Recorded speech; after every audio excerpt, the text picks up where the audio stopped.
Welcome out to Tackle Training's Halftime Report, the recorded version, because either we fell at technology, Noah, or Zoom has failed us. And I do believe it was Zoom with some power outages today. So apologize for not being live, but we wanted to get a recording out for all of our very, very important halftime crew. So, Coach D, how are you doing today, bud? Oh, I'm fantastic. I'm going to attribute all technical difficulties to your magnetic personality. I believe that's my Oh. magnetic Yep. personality. So basically, I've been gone for a week. I come back, and my Technical problems ensue. there you go, there you go. I can respect that. No, You know let's. what? You know that might just be causation, not correlation. I agree with everything Cody just said. So looking at the market right now, Noah, obviously, we got some big news coming up the weekend. We're going to talk about the G20 here. And before we get into the technical analysis behind the market, what's your expectations coming out of the G20? Oh, There's a lot of smoke right now, right? I expect more smoke than fire for sure. I think Well, a lot. let me give you some of the smoke that just in the headlines in the last 12 hours, okay? South China Morning Post claims that there is an agreement in place between Trump and President Xi Jinping. Number two, Zero Hedge picks up that news, starts tweeting it out last night. Okay. Number three, the Wall Street Journal comes out this morning and suggests that President Xi Jinping will present a list of demands to President Trump. Number three, Mnuchin claims that we were 90% there. Kudlow then comes out this morning, throws a bunch of cold water saying, we don't care what you want in terms of a fair and balanced agreement. Trump says, I don't care if we get an agreement. That's a lot of smoke, brother. What you read? Well, I Interpret think at that the tea end of, leaves. I think it's just going to come down to a whole lot of politicking. Yep. There's going to be some ego stroking, like we've seen in the past. Yep. Like such a marvelous president. That type of stuff. You're a beautiful And president. you're beautiful. You're wonderful. So powerful. Everybody loves you. Um, Other than that, I don't think they're going to get anywhere. It, So it's to me, it's just a rewind of what everything we've been dealing with for the last 6 months. I mean, yeah, these were the same headlines we had in January, February, March, and it's just it's to the point where it's like, wow, fool me once, fool me twice, fool me thrice, fool me, 15,000 different times. I do believe there's an agreement to be made, but man, there is still a lot of issues to be settled, and I don't see that happening over the next 2 days.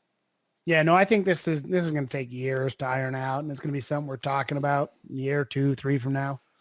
Yeah, we'll have new information and nuance, but at the same point in time, I think at this point in time, the G20 is mostly pageantry and Well, and you know persuasion on each other is all you're really going to get out of it. I was talking to Cody in the pre-production show, and I was like, Cody, usually the G20, it's just a bunch of oligarchs and presidents and rich and powerful men and women, and they come and they slap each other on the ass, and they just want to just tell each other how beautiful and amazing and gorgeous they are, and that's all that is.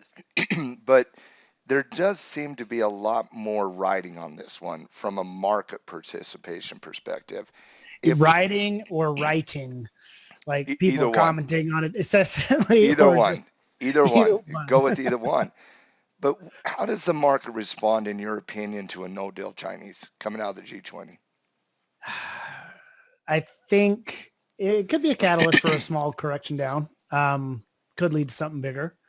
But I think the market's growing less sensitive to the news Hmm. for the same reasons you've talked about, like fool me once, fool me twice. We've seen a tweet, we've seen 20.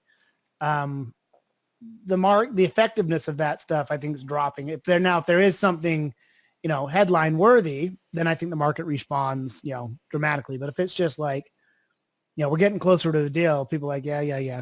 I think that Yeah, we're tired of that. we've heard that before, Yeah. right? I mean, it was fascinating watching the futures market as all these headlines were playing out over the last 14 hours. You really did. Yeah, I mean, the market went up a little bit on the South Chinese Morning Post last night, went down a little bit when the Wall Street Journal announced, and it's basically doing nothing. I mean, literally, it's basically doing nothing. And I think the entire market is really kind of tired of that. They're worn out about we have a deal, we don't have a deal, we have a deal, we don't have a deal. I think it's going to be par for the course. I really do. I think it's going to be par for the course where we're going to get normal price action unless what you said, some type of radicalism happens, right? Either a deal is signed and wow, I mean, just shock us all, and market response most likely favorable in that capacity, or President Trump comes out and says, oh no, we took 5 steps back, right? I mean, outside of that, there shouldn't be that big of a market impact. What do you think? I don't think anybody really wants to stir the pot that much. I think they want to get a trade deal done because it's in the mutual benefit, both of our interests to get one done. Mm-hmm. How favorable, and I think there'll be some concessions ultimately on that. But I think that for now, the rhetoric's going to stay. We want a fair deal. There's going to be concessions required, and I think they're just going to keep pushing the negotiations. Mm-hmm. I think we all need to go read Art of the Deal to get that insider track to whatever random negotiating tactic they think is going on there. I am concerned a little bit about some of the social aspects of it. You got the protesters in Hong Kong. Mm-hmm. There's some human rights there, and I think people are interested in that. But well, there's millions of people protesting over there right now. Well, I get that. And so that's, certainly, been in headline news. I think ultimately, though, it's just going to be more rhetoric and impasses. Mm-hmm. So with that said, let's remove it from the equation. If that's the case, and it's just more rhetoric that we are very used to, how do you approach the market right here?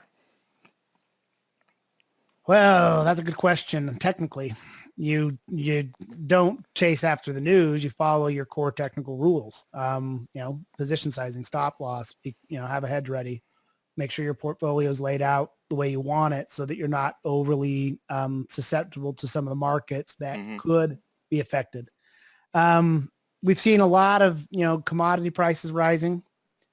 I think that they're going to be very sensitive to the trade deal because they've popped in price quite a bit. And I mean, it's not just gold and some of the other commodities. Like you're seeing, due to the weather, you're seeing like corn and wheat and things shoot through the roof. And those are all, soybeans and stuff. Those are all things that are huge on that trade deal radar. So I think there'll be less talk of tariffs. But if you see that coming back out, that's the club he beats them with. That's the one that I think affects commodity prices. Stocks, of course, could fall, subject to that. But I think the stocks at this point in time are kind of riding the monetary wave, higher than the trade deal. And I think that's been proven over the price action when we've seen it. The reason I ask about it from a technical perspective, Noah, is I kind of like what I'm seeing in the market right here. I like what I'm seeing in that little 3-4 day pullback. I like that slowing momentum candle we saw yesterday. I like the fact that the intraday support levels are being held. And you've had a fairly decent run from 2750 all the way to 2950 as it was approaching that breakout of the all-time high. And I just didn't feel like that was going to have a lot of, momentum coming into that because it ran so much. I love what I'm seeing here from a technical perspective with the slowing momentum. And I saw you just drew that nice little cup and handle type scenario. And a lot of times when the market gets in that overextended range, I don't even know what that was. That's a hot cup of coffee right there. Oh, that's what it was. That took me a moment. Apparently I'm not awake yet. But then you should have some coffee. I am literally going to go get me a cup of coffee right after we get done recording. But I like this pullback here. I like this pullback. I like the breakout more, but I don't think we should hesitate on the pullback here. No, and there's tons of great pullback setups out there. This morning in the lounge, we were having great conversations, and I'll tell you what my favorite part of the lounge is, Matt. Yeah. The trade picks that the students throw at me when I ask for them. I'm not going to lie. It's a pretty sweet gig. I go, what are you guys looking at? And they just start throwing out stock symbols. And a lot of them have good patterns. Well, that's what I love about our community, though, is that in the lounges that you and Mark do every day, and in the halftime report, and in the coaches shows. I mean, this community just shares ideas constantly, and obviously they're just ideas, and everybody has to go out there and do their own research and their own trade and their own position sizing and their own stop loss and so on and so forth. But when you're sharing ideas within that community, that allows you a lot of opportunity, in my opinion. And I've said before, as an educator, sometimes I feel like I have just an army of people scanning for me. You know what I mean? It's a well-trained army of people who've It been is taught the a patterns and know what to go look for. it is a very well trained. And you were talking about that in the lounge. I was looking at a couple stocks here just based on this pullback. I was looking at look at Allstate here, ALL. Oh, that's what I call my Pavlovian response. Well, that was my response when I saw it today. A nice little bullish retracement coming back down into rising moving averages. You're coming back down into that old pivot point. You're at a significant whole number at 100, and you have a bullish it's not a bullish engulfing, but a bullish Harami type scenario there. It hasn't confirmed yet, but that to me is an opportunity if we start to see some positive headwinds. Look at DRE very quickly. Okay, Ooh, same type of scenario here. Look at ECL, Ecolabs. nice. I love that one. And the thing I love about this one is the trigger. Look, it dropped that down into a 30-minute intraday chart. 15 minutes will do the trick. Look at that bad boy right there. Just That's a pretty clean line in the sand. I always like it when you get a clean break. Yeah, clean break, and then a couple utility stocks for safe haven type plays. SO, Southern Company. Nice pullback. Yeah. Another one, SRE, Diversified Utility Company. Also nice. Same type of scenario, and I saw this quite a bit this morning. And the reason I wanted to bring up these 5 stocks is when the market is pulling back, that gives you an opportunity with confirmation on both bullish retracements and high base breakouts, cup and handle breakouts. It presents an opportunity.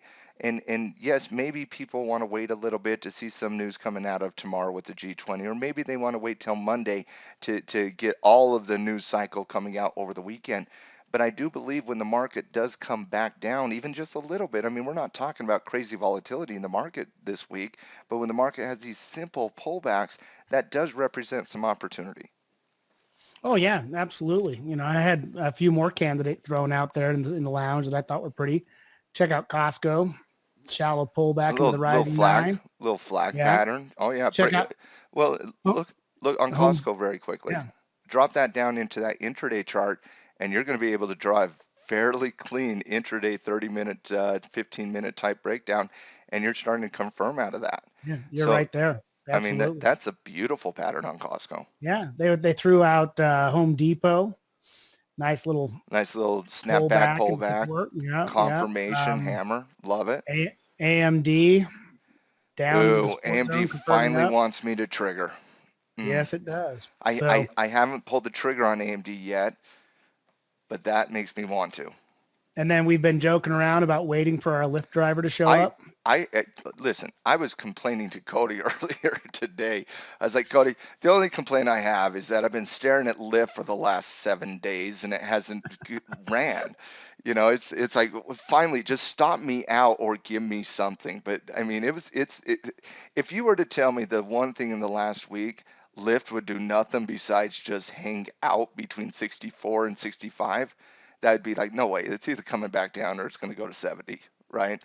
But I like what I'm seeing on Lyft today as well. That looks like it might perhaps give us a little bit of run there. So you do have opportunities out there in the marketplace. And again, maybe you wait to confirm. I'd like a breakout here on Uber, by the way. I was going to say our Lyft driver hasn't showed up. Maybe we should take an Uber instead. Uber above 46. Who wants to sign up for Uber above 46? You signing up? I don't mind it. It's a good breakout. I got Gino here. Gino, you just showed up. I don't know if above What's 46, up? Gino. Above 46 on Uber. Yes or no? Was that a red candle? Which one? There's green one. There's green and red there, green. Gino. Oh, last one's green? Hang on a sec. Yeah, it's going to break above 46. There you go. And again, lots of opportunity right now. Lots of opportunity. And I know there's the variable of the G20. And I'm not saying be aggressive in front of the G20. It's perfectly fine to wait till Monday. But many of these times when we see these major events, they come in with a lot of grand just gestures and smoke and fire. But typically what happens, guys? Not a lot, right? Yeah, it's mostly pageantry, right? Yeah. So Gino, Yeah. how are you approaching the next 2 days as we get into the G20? Well, nothing, like you said, nothing really happens. I've made zero changes on my plan. Zero. I just trade the same things. Hmm. I have my stops in place. The only thing that can affect it is a gap down from some news on the market open. Yeah, You but know, even at that though, guys, if you understand futures, you can go hedge futures on Sunday. yep. Yep. Yeah, and the big thing is the volatility stuff like gold and a few others that are really volatile. Are they going to reverse course big time? Because gold's the big thing right now. I mean, if you're looking at gold and the dollar. Speaking of pretty patterns, Yeah. So, you know, I'm trying to contemplate right now, do I get out of a big position of gold? Well, Because it's I'll going to pull tell back you, more. just to give you a little bit of information on that question, Gino. I record a podcast with Pete Thomas, the Zaner's Commodity King out of Chicago. It's going to be released on Monday, but we talked about this. My question to him was, both you and I love that shiny precious metal gold. Both of us love what we're seeing in gold right now. But this is not normal for gold to run this fast, in a short time frame, right? Yeah. I mean, if you're showing nice profit right now, which most people are, Well, nothing wrong with taking some. that's Nothing wrong with taking exactly some. what I But asked him. That's exactly what I asked him, and I'll give you his question.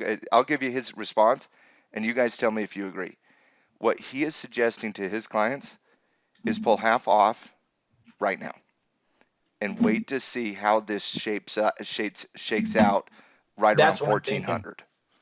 That's what I'm thinking. We're so far above my moving averages that I'm like, we're sitting like on the 5-day moving average, and it's been that way for a while. It's like, if you take a piece off, you can always put a trigger point to get back in.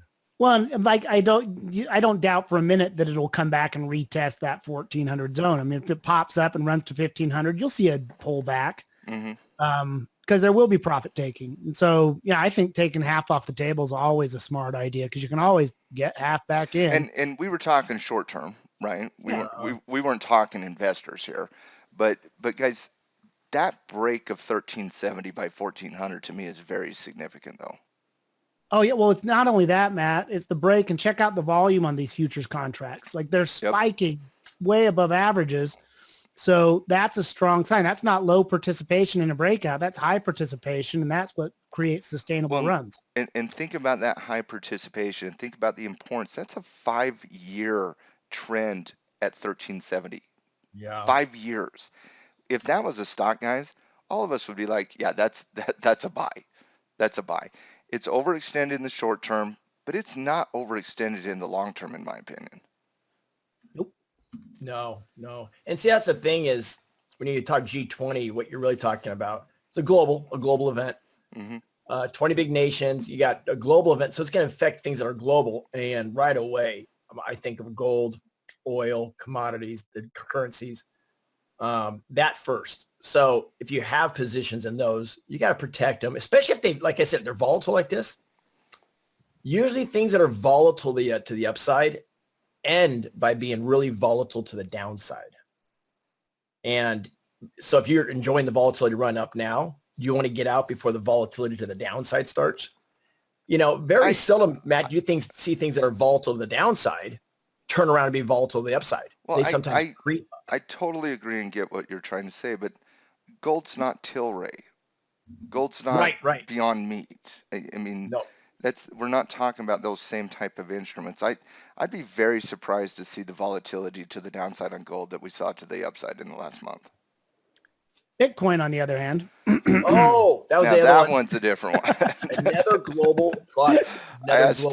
I was talking with Tim the other day. I'm like, so did you stay in your Bitcoin position? He's like, yep. And we were talking about it last night, and I'm like, so what do you think? He's like, I don't know. What do you think? And I'm like, this is before the news came out on Coinbase, right? Yeah. And it's like, man, this feels 2017-ish. And it feels legitimized because of all the institutions and corporations and, central banks and you name it. And then Coinbase shuts down and people can't get access to their Bitcoin and 2,000 points later. What's your guys' read here? I Well, mean, it was 2,000 points in 15 minutes. Like, oh, it was. like you look at the intraday chart on this, Matt. Let's look at this. I mean, boom. Oh, wow. Like And boom. nothing. You could not have caught that. There's no way you're catching that movement to the downside. Well, mostly because you can't get into your Coinbase account to do so. That was my sell order that went in and did that. Gino sold the top. I was on the Bitcoin exchange floor. And this doesn't look manipulated at all. This doesn't look like there's some stability. Well, and I love the Bitcoin speculators. Like, how high is it going to go? 50,000, 100,000. Oh, now, guys, I coined the phrase yesterday. Did you see that, Matt? Kryptonauts. Kryptonauts. It's going to the moon. That's what's happening here. Yep, it's going to the moon. Guys, it's going to be volatile. It is. Let me reiterate that. Just like I said, things that are volatile to the upside are more volatile to the downside. Think about what would happen, though, in consumer society if you went to the bank and couldn't get your money out. Well, we've seen that happen before. Yeah, I was going to say that's know what happens. People riot. People riot. And so if you're that cryptonaut, Noah, like you talk about, and you're going to your Coinbase account and you have no access to your Coinbase account, and you can't do anything about it, that's gonna have a big impact on price, and that's kind of what we saw. But what's your read coming out of that moment? I mean, where does Bitcoin go from here? Oh, I don't know. You got to wait for the dust to settle off that candle. Like, yeah, I don't think you can touch I wouldn't this. even consider it until I saw it slow down and put in a buy. So at this point in time, I'd treat it like a volatile pullback. A lot of wait and see where that support find, because I don't think it's going to dip. Maybe I don't think you see it going back down below 10,000. That's a big benchmark for it. But I can see it testing that. And if it reestablishes support, sure, you've got a confirmation. That's kind of where I'm looking at. Let's see if it does a textbook setup. When there's fear like the bank shutting down, who knows what's going to happen to this chart? Oh, if there's fear of the bank shutting down, the market's down 50% and people are rioting. Well, it doesn't give me confidence when I go to log into like I got nice hash also because I mine crypto, and it says download our new update, which allows you to mine twice as fast, twice as profitable per day. And check it out here. So I read the small print and it says big advisement. Make sure you do not have a digital wallet. Big, huge hacking thing. It's real easy to get hacked. I'm like, what? Wait a minute. So basically download our new thing. It's 2-to-1, bet double or nothing. So I'm like, yes, I told my security guy, he goes, no. They don't have that thing secure at all. And so I'm like, oh, great. So we're not even talking about, has it been hacked yet? Has these big Coinbases been hacked? Well, they get accounts stolen all the time. But, you get hacked or privacy issues or your wallet disappears. And I have friends who've actually logged into their account and their wallet is zero balance. All I'm going to say is by the time Gino gets done talking, Bitcoin might be at 10,000. Well, yeah, I'll tell you what. The big point here is this. Look at the volume today. And it's not done yet on the down candle. So what I'm telling you guys, everybody gets excited. There's two schools of thought. Everybody gets excited when things are rallying hard to the upside, and then they find out they rally harder to the downside. And then things that sell off quickly don't rise up as quickly. And the reason of that is, as you guys know, is the big money sells quickly. The big money sells quickly. When in doubt, they get out. And the amateurs, what do? They hang on. And then when things sell off quickly, they're quick to buy. They do the exact opposite. So that's why we looked at that chart. We said, get out. So I'm doing the same thing here, guys. I mean, you can get out and wait for a better setup. Yeah, to me, you don't want to ride this train right here. No. I mean, to me, I think what Noah said initially was kind of where my head was at. That 10,000 is a very significant whole number, right? It's that magnet, and you saw it when it broke 10,000. People everywhere were getting back on board, like Bitcoin above 10,000, Bitcoin above 10,000, Bitcoin above 10,000. And no, that's kind of where you start seeing the it's going to 50, it's going to 100, it's Oh yeah. going to John McAfee's 500,000, right? I mean, and I was talking to one of our students about 2 weeks ago, and he's big into Bitcoin and whatnot, and he's like, yeah, man, I just feel like it's 75,000 by the end of the year. And I'm like, based on what? He said feels. There you go. Based on I feel like it. I'll tell you though, as you were going through all these candles, and not the candles, but as you were going through all these like snap charts when Gina was talking, Yeah. that candle on the weekly chart gave me a big uneasy feeling. Well, look at that. I mean, that's your gravestone doji out there. They call it a gravestone for a reason. When it shoots up like that and comes down that That's a hard, 3,000 point gravestone doji. oh, that is not kids play. I mean, and the thing is you know, there's still people hanging on that bought at 20,000. Oh yeah, So holders, right? yeah, And they're holding on right now and really crossing their fingers. Well, yeah, because I mean, when you have such negative news like what came out with Coinbase, that's going to create a very, very volatile condition. But I'm not looking to short here. You know what I mean? no, What you're was waiting for the dust to settle. I think it'll settle down. You'll find a buy opportunity. It may not come until 9,000 because I agree. 9,000 was the original benchmark, right? Well, and look at that breakout that it had at 9,000. So Yeah. I mean, the 10,000 is significant because it's a whole number and it played a role in old resistance back in April of 18. But outside that, anywhere between 9,000 and 10,000, that dust can settle. And I think the most likely response is you look for a buying opportunity with slowing momentum, upward movements in price, just your technical skill set. Yeah, I guess technically that's not quite a gravestone. It's more of a shooting star comet type scenario. It's got a little body there, but same sentiment. What hmm goes up must come down. And exactly what Gino was saying. If it goes up volatile, you know, it goes parabolic, the sell-off is steep and Well, fast. and how many times have we seen that with Bitcoin, guys? I mean, Enough times to we know better. we've seen this like every other year for the last 9 years. I mean, we've seen 200% increase in price followed by 70% decreases in price followed by another 200% increase followed by another 70%.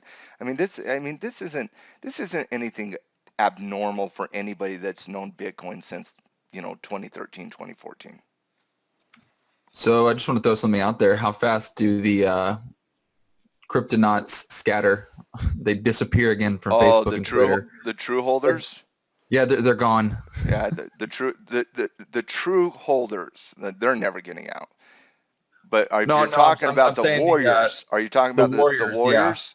Oh, yeah, the oh, Warriors that start coming back out of the woodwork saying, "Hey guys, look at Bitcoin." they're already They're gone shooken today. out. Well, they're gone now. They'll They'll pull the come plug back. on their trade just in time for the bottom to come in. They'll panic, moments or days before it reverses and goes back up. Oh, So the Warriors are so fun. yeah. They're so Well, fun. it's novices. I mean, you got a handful of experienced traders in there. You got a lot of folks that are just, new money, new novices that are buying in, and they don't know the first thing about technicals and, hmm and entirely emotionally based. And so they're always doing the opposite of what the smart money's doing. Well, aren't they hoping that this just takes over as the number one currency of the world and it's going to change the financial system and it has nothing to do with fundamentals, nothing to do with economics, nothing to do with technicals, nothing to do with intrinsic value versus extrinsic value, and it has everything to do with we just don't like the currency system we have today? It's digital gold. It's not digital gold. That's what they tell you, I know, Matt. I get it. I get it. But gold doesn't go down 25% in a day. No. That's not what gold does, and that's what we're seeing here. It's a highly speculative currency slash commodity, however you want to categorize Bitcoin. But I do want to get your take on a couple other commodities out there, guys. Let's go ahead and look at crude oil. Gino, give me you're a crude oil expert out there, Gino. Give me your take on crude. What are you seeing? Where are you kind of positioning with crude, and where do you see it going in the near future? Yeah, that's another one. Internationally, biggest commodity in the world. We have some overhead resistance. I'm looking at right now at 60 and a half, and it all the way up to about 62. There's some thick resistance there. We are struggling right now with the 200-day moving average, and I was looking for that break. Yesterday was a turning point candle on that I was looking at. So technically, this could go either way, technically. We do have overhead resistance. So again, when I get your read on the dollar, we could probably figure that out. That'll be easy. Well, let's look at the dollar very quickly. My read on the dollar is very, very simple here, guys. And I'll wait to pull up the chart here. My read on the dollar is you're overstretched to the downside. You should see fade action coming back up to test that 200-day moving average. Yeah. Then I think from there it heads south again. Me too. I think we have at least one more leg down. Yep. So it comes back up, retests, and then you'll get another drop. It'll probably drop as low as 95. And then I wouldn't bet it goes any lower because it still did the least ugly. It's still the king of the ugly. Yep. Yep. Right. I mean, but it should have one leg lower here, in my opinion, after you broke that 200-day moving average. And I agree with Noah that 95 by 95.30 is kind of that price target that you would come into that. How does that impact your read on crude oil, Gino? I'm sorry, I missed what you just said. Oh, I said, based on our analysis that we should see another leg lower in the dollar coming down into 95 to 95.30. How does that impact your analysis based on oil? Yeah, so the dollar going down should push oil up. And will it be a big enough? Now, the dollar, that could break depending on how far it breaks. If that does go down to 95 or lower, I do think oil has a chance to break through the 60 and a half level on CL. But again, there's a lot of resistance there. And also, I don't know what is going to stem from the G20 and the tensions with Iran. That could easily push through resistance. So those two put together easily can make this go higher. Right now, I'm actually playing oil on both sides. I've got what you call a bi-directional trade on it. Will you pull up the chart real quick, Noah? The chart of which Yeah, let's oil? go ahead and look at oil CL. real quick. Okay. Yeah. Well, we talked about a debit con last week, right? Debit con and butterflies, they're very cheap on commodities. So will it go sideways? I really doubt it. So I'm thinking directional. Which way right now, again, is a turning point with that overhead resistance. And you're looking at what, 50-day moving average and a 200 there? Yeah. I got all your typical moving averages, 20, 50, And 200. it's right on the cusp of the 50 and 200. It's pinched in between them. We got a doji currently. You know, what is it waiting for? It's waiting for news. It's waiting for the dollar. It's waiting for global tensions, waiting for the G20. Again, these global products are affected by global meetings. Which way is this going to go? What's nice about this, Matt, is it's easy just to sit on if you don't know how to do bidirectional and advanced strategies and stuff like butterflies and debit cons, definitely learn from Tackle Trading. Log on. There's some lessons there. But if not, and you're going to pick a direction, if you're doing USO or whatever, sit on your hands. Wait for it to pick a direction and get away from these moving averages. It'll be a clear signal. So give it a few days. You know, next week, you'll have a more clear picture and better odds in your favor. Yeah, that's kind of how I see crude right here, boys. I don't think you chase it here. I think it's ran quite a bit into that 200-day moving average. You got a lot of different forms of analysis going on. There's a battle happening, and you got the G20 here. I think crude's a wait till next week type scenario. It'll be interesting to see how that plays out. I'm also curious to know which way the ECB is going to go on the euro. I think they're going to either start printing or going negative. I'm not sure which. I think they'll print first. I think they'll print first. Yeah. Yeah, I think they'll print first. Going negative, I mean, think back to when Japan went negative. That had a very negative consequence for the liquidity in the Japanese banks.